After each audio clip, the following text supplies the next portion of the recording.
कैसे ये मामला सूर्यकांत जी के रहते रहते न्याय तक पहुंच जाना है। आज उसी कड़ी में एक बहुत बड़ी घटना हुई है। घटना ये हुई कि एक कॉमन मैन, एक साधारण लॉ स्टूडेंट के पत्र को सीजीआई ने पीआईएल में कन्वर्ट कर दिया।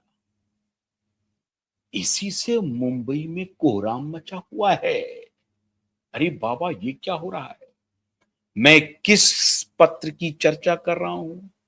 क्या पीआईएल है? क्या क्यूरेटिव पिटीशन होता है?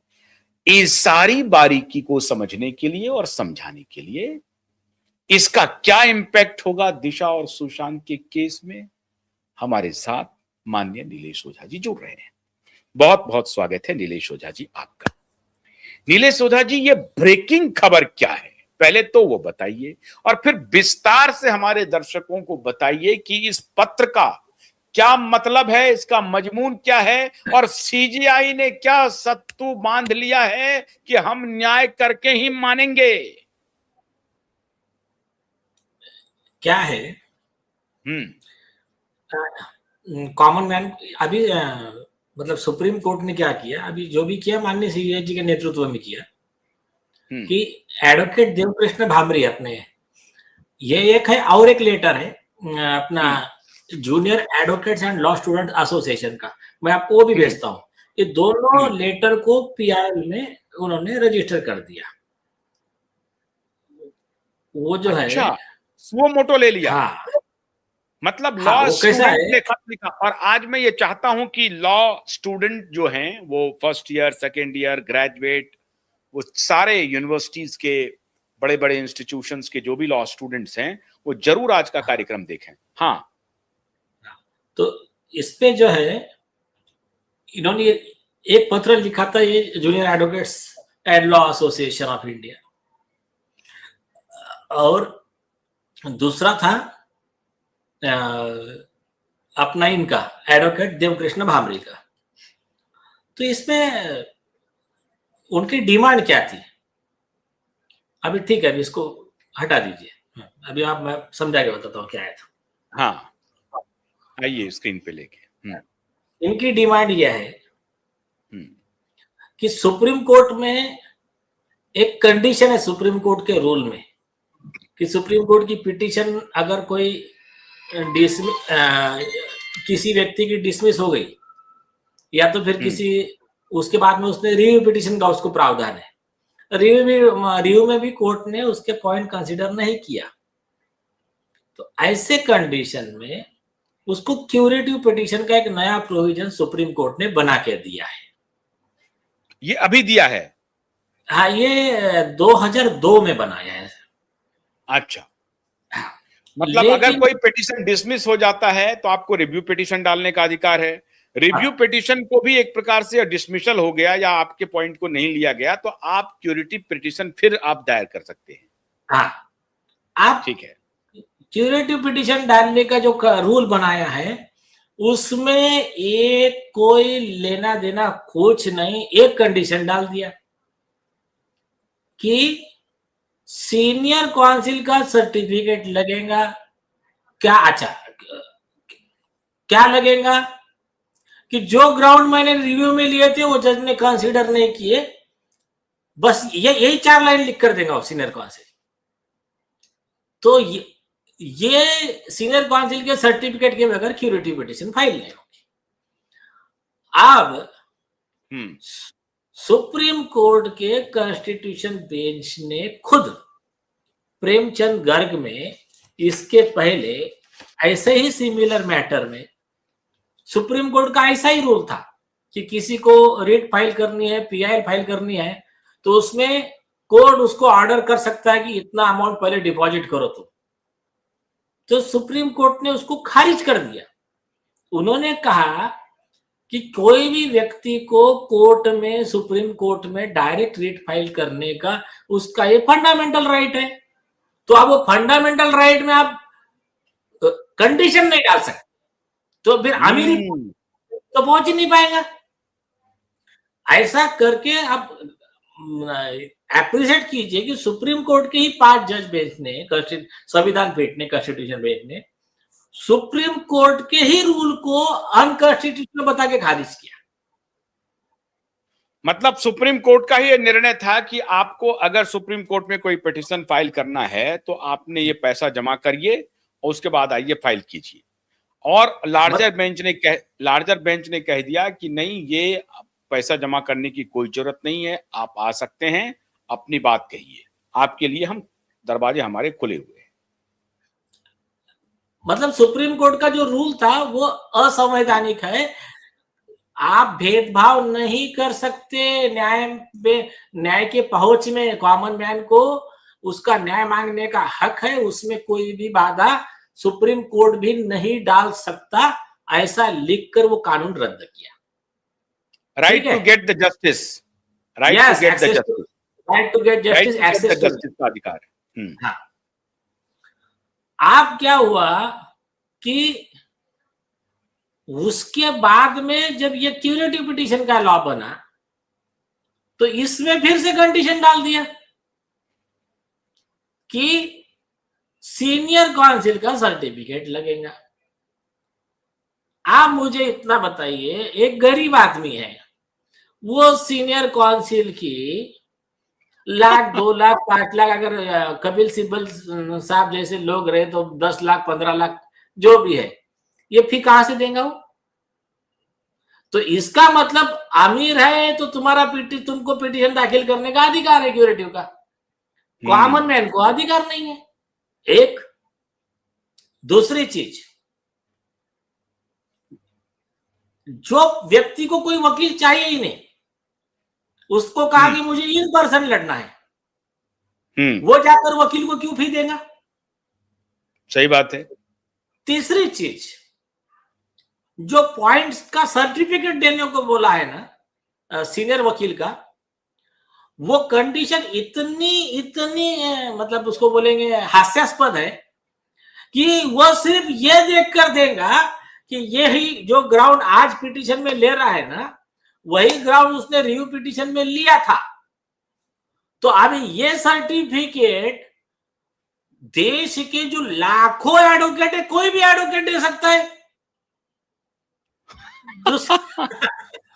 तो उसमें ये सुप्रीम कोर्ट में चल क्या रहा था सर? ये जो माननीय चंद्रचूड़ जी थे, जो ध्वज लेकर के चल रहे थे, न्याय ध्वज, वो कर क्या रहे थे इतने दिनों तक? नहीं, वो सुनो, कुछ जजेस ना, जस्टिस चंद्रचूड़ जैसे ना, कुछ जजेस की मेंटालिटी क्या है मालूम है? कॉमन मैन को ज्यादा लॉ का नॉलेज नहीं होना चाहिए, उनको ज्यादा एक्सेस टू जस्टिस नहीं मिलना चाहिए। एलीट क्लास, उसको डरा के रखो क्योंकि हम बहुत बड़े हैं।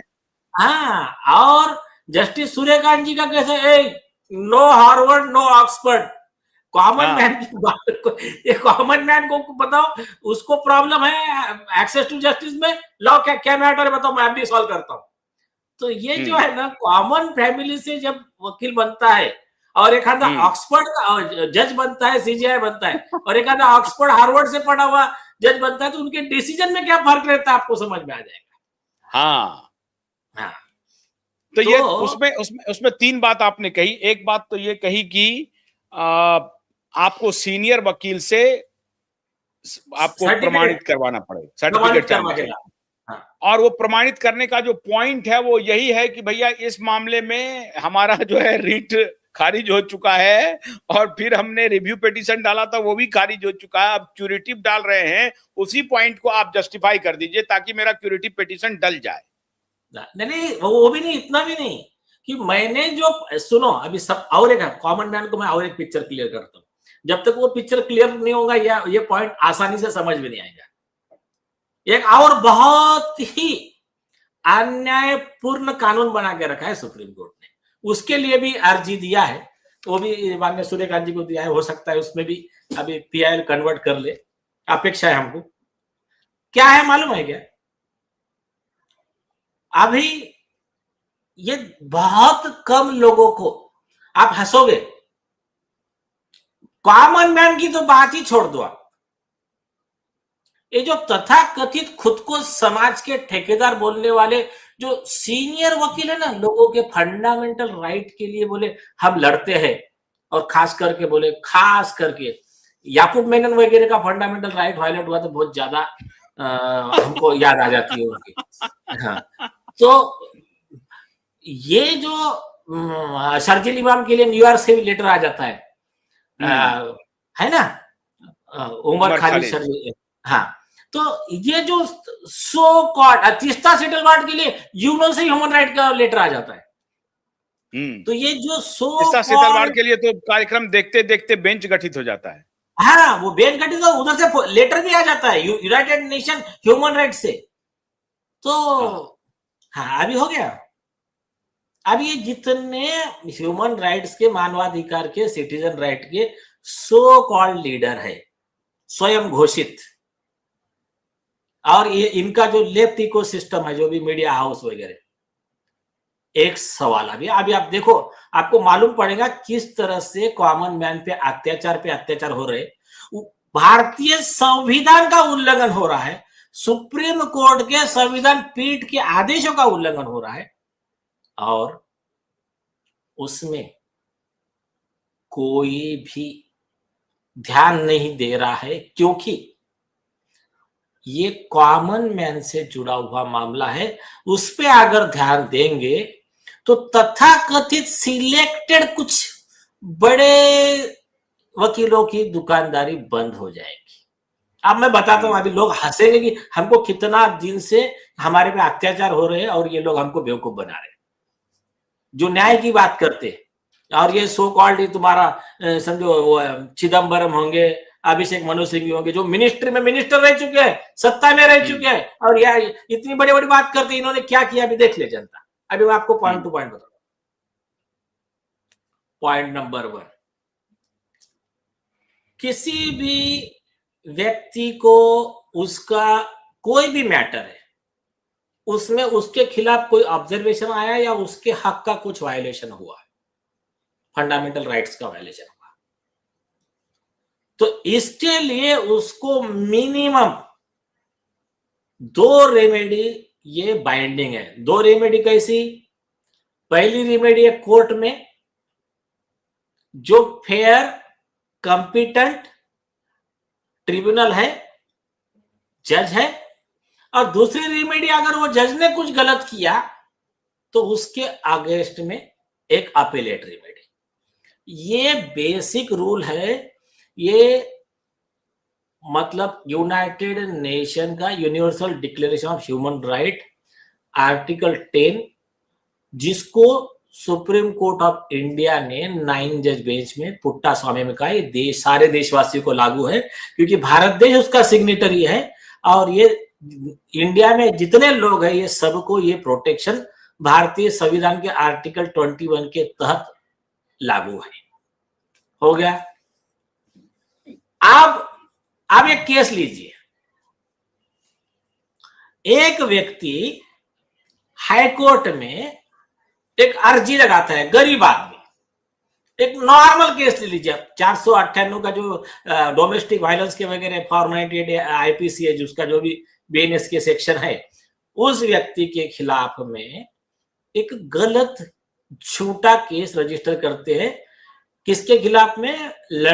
लड़का रहता है एक गांव में, लड़के के माता पिता रहते हैं अमेरिका में, लड़के की बहन उसके जीजा रहते हैं और दूसरे कंट्री में, उनका यहां से कोई लेन देन नहीं है, बट लड़की उसको हरास करने के लिए, जो घर की बहू है, एक झूठा केस रजिस्टर करती है कि ये केस में